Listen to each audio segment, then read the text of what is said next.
Good morning. It's Mrs. Renfro. And I wanted to talk to you about your assignment for today, the mid-chapter check.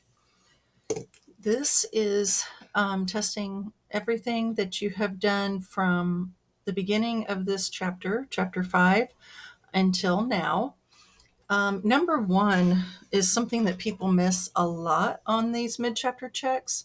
And I just want to remind you that there is more than one question for number 1. There is this question right here that says define negative integer. So if you go back to lesson 1, you'll find the definition there. I'm not sure if it's in the back of the book in the glossary or not, but I know it is in lesson 1.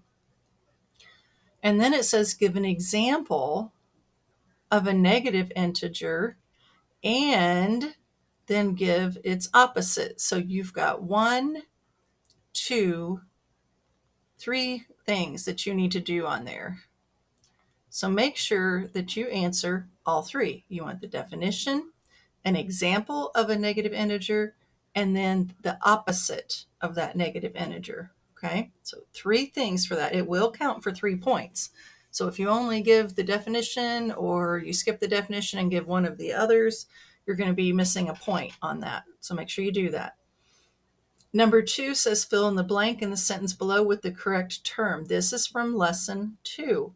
So if you go back to lesson 2, you'll see what term they're wanting there.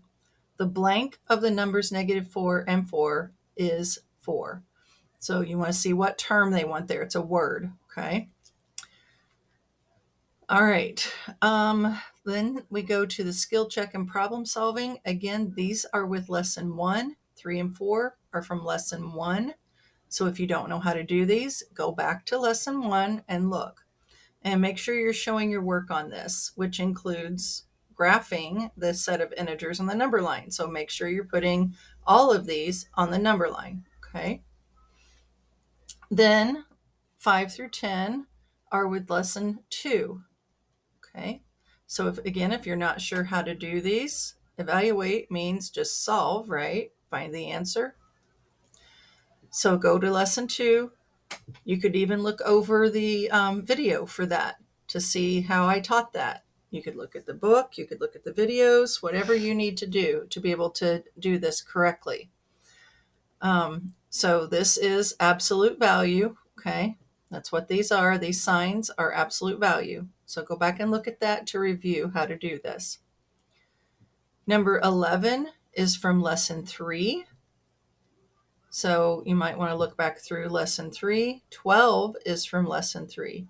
So again, sorry, my star doesn't look like a star. Again, you can go back to my video on lesson 3, or you can look in the book for lesson 3, see how we did these kind of word problems and see what they're wanting you to do, okay? So you only have these 12, and that is due tomorrow. I want you to take your time and do this correctly. Don't rush through your homework. These need to be turned in, but they need to be turned in completely done and with correct answers. So even though there's 12, there's going to be 14 points because this one is 3. Okay. So make sure you do that. Be working all this hour on that. Watch the videos if you need to go back. Go back to the lessons in the book.